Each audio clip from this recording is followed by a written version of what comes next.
ಪ್ರಿಯ ವಿದ್ಯಾರ್ಥಿಗಳೇ, ನಮ್ಮ ಯೂಟ್ಯೂಬ್ ಚಾನಲ್ಗೆ ಸ್ವಾಗತ. 8ನೇ ತರಗತಿಯ ಪ್ರಥಮ ಭಾಷೆ ಕನ್ನಡದಿಂದ ಕನ್ನಡ ವಿಷಯದ ಪದ್ಯಭಾಗ ಸಣ್ಣ ಸಂಗತಿ ನೋಡೋಣ. ಇವತ್ತು ಈ ಪದ್ಯದ ಅಭ್ಯಾಸ ಭಾಗವನ್ನು ಮೊದಲಿಗೆ ಕೊಟ್ಟಿರುವ ಪ್ರಶ್ನೆಗಳಿಗೆ ಒಂದು ವಾಕ್ಯದಲ್ಲಿ ಉತ್ತರಿಸಿ. ಪ್ರಶ್ನೆ 1, ಹುಣ್ಣಿಮೆಯ ಕಣ್ಣು ಎಲ್ಲಿ ತೆರೆದಿದೆ? ಉತ್ತರ, ಕಪ್ಪು ಮೋಡಗಳ ನಡುವೆ ಹುಣ್ಣಿಮೆಯ ಕಣ್ಣು ತೆರೆದಿದೆ. ಪ್ರಶ್ನೆ 2, ಪುಟ್ಟ ಮಗುವು ತೊಟ್ಟಿಲಲ್ಲಿ ಹೇಗೆ ಮಲಗಿದೆ? ಉತ್ತರ, ಪುಟ್ಟ ಮಗುವು ತೊಟ್ಟಿಲಲ್ಲಿ ನಿದ್ದೆಯಲ್ಲಿ ಅರ್ಧ ಕಣ್ಣು ಮುಚ್ಚಿ ಬರಿಮೈಲಿ ಮಲಗಿದೆ. ಪ್ರಶ್ನೆ 3, ಮೂಲೆಯಲ್ಲಿ ಇರುವುದೇನು? ಉತ್ತರ, ಮನೆಯ ಮೂಲೆಯಲ್ಲಿ ಸಣ್ಣಗಿನ ದೀಪವೊಂದು ಉರಿಯುತ್ತಿದೆ. ಪ್ರಶ್ನೆ 4, ನಿದ್ದೆ ಎಚ್ಚರಗಳಲ್ಲಿ ಯಾವ ಕೈ ದುಡಿಯುತ್ತಿದೆ? ಉತ್ತರ, ನಿದ್ದೆ ಎಚ್ಚರಗಳಲ್ಲಿ ಮಗುವನ್ನು ರಕ್ಷಿಸುವ ತಾಯಿಯ ಕೈ ದುಡಿಯುತ್ತಿದೆ. ಪ್ರಶ್ನೆ 5, ಯಾವುದನ್ನು ಲೆಕ್ಕಿಸದೆ ಮಗು ಹೊದಿಕೆಯನ್ನು ಒದೆಯುತ್ತಿದೆ? ಹೊರೆವ ಕೈಯನ್ನು ಲೆಕ್ಕಿಸದೆ ಮಗು ಹೊದಿಕೆಯನ್ನು ಒದೆಯುತ್ತಿದೆ. ಮುಂದಿನ ಭಾಗ ನೋಡೋಣ. ಕೊಟ್ಟಿರುವ ಪ್ರಶ್ನೆಗಳಿಗೆ 2-3 ವಾಕ್ಯಗಳಲ್ಲಿ ಉತ್ತರಿಸಿರಿ. ಪ್ರಶ್ನೆ 1, ತಾಯಿ ತನ್ನ ಮಗುವಿನ ಆರೈಕೆಯನ್ನು ಹೇಗೆ ಮಾಡುತ್ತಾಳೆ? ವಿವರಿಸಿ. ಉತ್ತರ, ತಾಯಿ ತನ್ನ ಮಗುವಿನ ಆರೈಕೆ, ಪೋಷಣೆ, ಲಾಲನೆ, ಪಾಲನೆ ಮಾಡುತ್ತಾಳೆ. ಮಧ್ಯರಾತ್ರಿಯ ವೇಳೆ ತಾಯಿಯ ಪಕ್ಕದಲ್ಲಿ ಮಲಗಿರುವ ಮಗು ನಿದ್ದೆಗಣ್ಣಲ್ಲಿ ಹೊದಿಕೆಯನ್ನು ಕಾಲಿನಿಂದ ಒದ್ದು ಕಿತ್ತೆಸೆಯುತ್ತದೆ. ಬರಿಮೈಲಿ ಮಲಗುತ್ತದೆ. ಆಗ ತಾಯಿ ತನ್ನ ಕೈಯಿಂದ ಹೊದಿಕೆಯನ್ನು ಮತ್ತೆ ಮತ್ತೆ ಸರಿಪಡಿಸಿ ಮಗುವಿನ ಆರೈಕೆ ಮಾಡುತ್ತಾಳೆ. ಪ್ರಶ್ನೆ 2, ಕವಿ ಯಾವ ಸಣ್ಣ ಸಂಗತಿಯನ್ನು ಈ ಕವನದಲ್ಲಿ ವಿವರಿಸಿದ್ದಾರೆ? ಉತ್ತರ, ಕವಿ ಸಣ್ಣ ಸಂಗತಿಯನ್ನು ವಿವರಿಸುವಾಗ ವಾಸ್ತವವಾಗಿ ಸದಾಕಾಲ ಕಾಪಾಡುವ ಕರುಣೆಯೊಂದರ ಸಂಕೇತವೆಂದು ತಾಯಿ ಹಗಲಿರುಳೆನ್ನದೆ ಸದಾ ತನ್ನ ಮಗುವಿನ ಆರೈಕೆಯಲ್ಲಿ ತಾಯ್ತನದ ಸಾರ್ಥಕ ಪಡೆಯುವ ಹೃದಯದ ತುಡಿತ ಮಿಡಿತಗಳ ಗಹನವಾದ ತತ್ವವಾಗಿದೆ. ಪ್ರಶ್ನೆ 3, ಈ ಕವನದಲ್ಲಿ ಕವಿ ನೀಡಿರುವ ಪ್ರಾಕೃತಿಕ ಘಟನೆಗಳನ್ನು ತಿಳಿಸಿ. ಉತ್ತರ, ಈ ಕವನದಲ್ಲಿ ಕವಿ ನೀಡಿರುವ ಪ್ರಾಕೃತಿಕ ಘಟನೆಯೆಂದರೆ ತಾಯಿಯ ಹೃದಯದ ಮಿಡಿತವನ್ನು ಪ್ರಕೃತಿಯ ಸನ್ನಿವೇಶಗಳಿಗೆ ಹೋಲಿಸಿದ್ದಾರೆ. ಮಳೆ ಸುರಿಸಲು ಸಿದ್ಧವಿರುವ ಕಪ್ಪು ಮೋಡಗಳ ನಡುವೆ ಹುಣ್ಣಿಮೆ ಚಂದ್ರ ಇಣುಕುವುದನ್ನು ತಾರೆಗಳು ಕೂಡ ನೋಡಿ ಆನಂದಿಸುತ್ತಿವೆ. ಆಗಾಗ ಬೀಸುವ ತಂಗಾಳಿಗೆ ಸೋನೆ ಮಳೆ ಶ್ರುತಿ ಸೇರಿಸಿ ಪ್ರಕೃತಿಯ ಸೊಬಗನ್ನು ಮತ್ತಷ್ಟು ಹೆಚ್ಚಿಸಿದೆ. ಈಗ ಮುಂದಿನ ಭಾಗ, ಸಂದರ್ಭ ಸಹಿತ ಸ್ವಾರಸ್ಯವನ್ನು ವಿವರಿಸಿ. ಮೊದಲನೆಯದು, ತಾರೆ ಬಂದಿವೆ ಬಾನ ಬೀದಿಗೆ.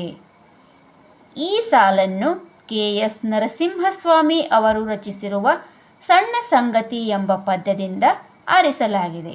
ಇದನ್ನು ಇರುವಂತಿಗೆ ಎಂಬ ಕವನ ಸಂಗ್ರಹದಿಂದ ಆಯ್ಕೆ ಮಾಡಲಾಗಿದೆ.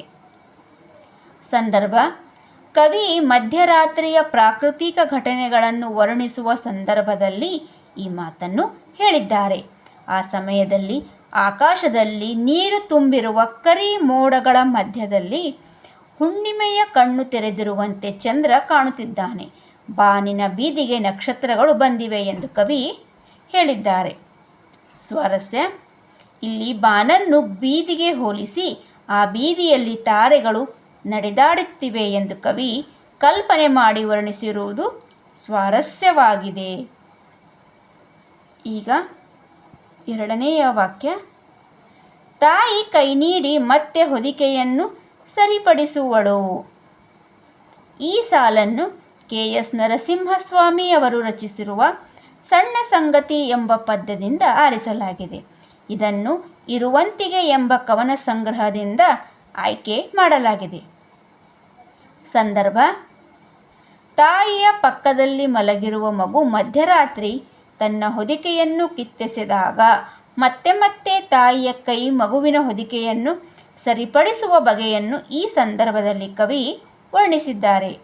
ಸ್ವಾರಸ್ಯ, ನಿದ್ದೆಯಲ್ಲೂ ತನ್ನ ಮಗುವನ್ನು